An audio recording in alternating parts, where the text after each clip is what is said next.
नमस्कार, मैं हूं मनमोहन भट्ट।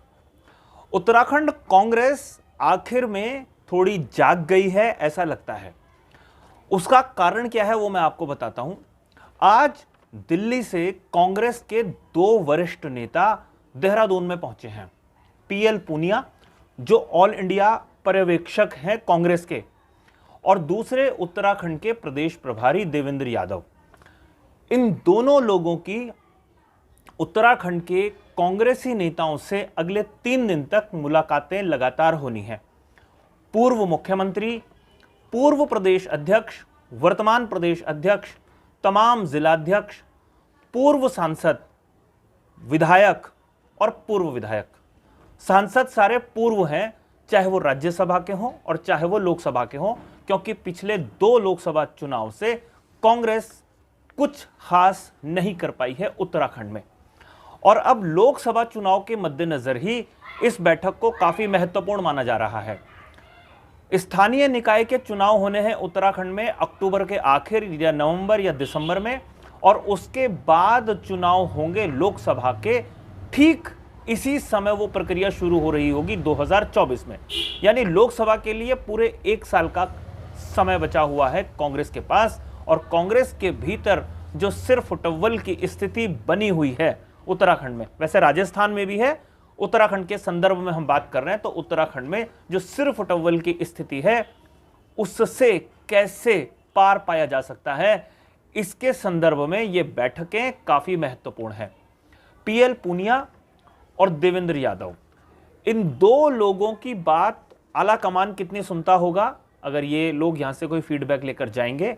और दूसरी महत्वपूर्ण बात, जो फीडबैक विधायक या पूर्व विधायक या जिला अध्यक्ष या बाकी पदाधिकारी कार्यकर्ता पीएल पूनिया को और देवेंद्र यादव को फीडबैक देंगे, जानकारी देंगे, उसका क्या असर इन दोनों नेताओं पर और साथ साथ कांग्रेस के आलाकमान पर होगा, इसके बारे में अभी मालूम नहीं है। लेकिन थोड़ा सा बैकग्राउंड में आपको बताऊं कि जो सिर्फ टव्वल चल रहा था उसमें क्या क्या बातें हुई। प्रीतम सिंह उत्तराखंड कांग्रेस के वरिष्ठ नेता हैं, पूर्व प्रदेश अध्यक्ष, नेता प्रतिपक्ष रहे हैं।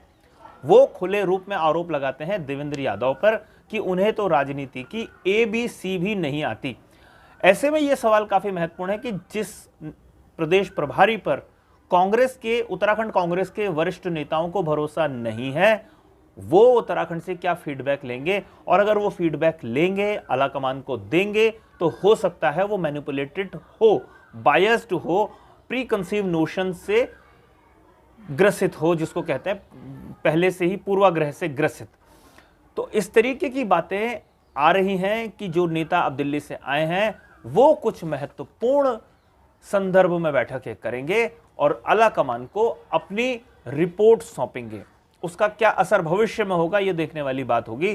प्रीतम सिंह के अलावा तिलकराज बेहड़ जो विधायक हैं वर्तमान में किच्छा से और पूर्व स्वास्थ्य मंत्री रहे हैं, वो भी कांग्रेस से नाराज हैं। उनका भी खूब बयान चर्चाओं में आया। वो प्रदेश नेतृत्व से खासे परेशान थे, उनसे वो नाराज थे।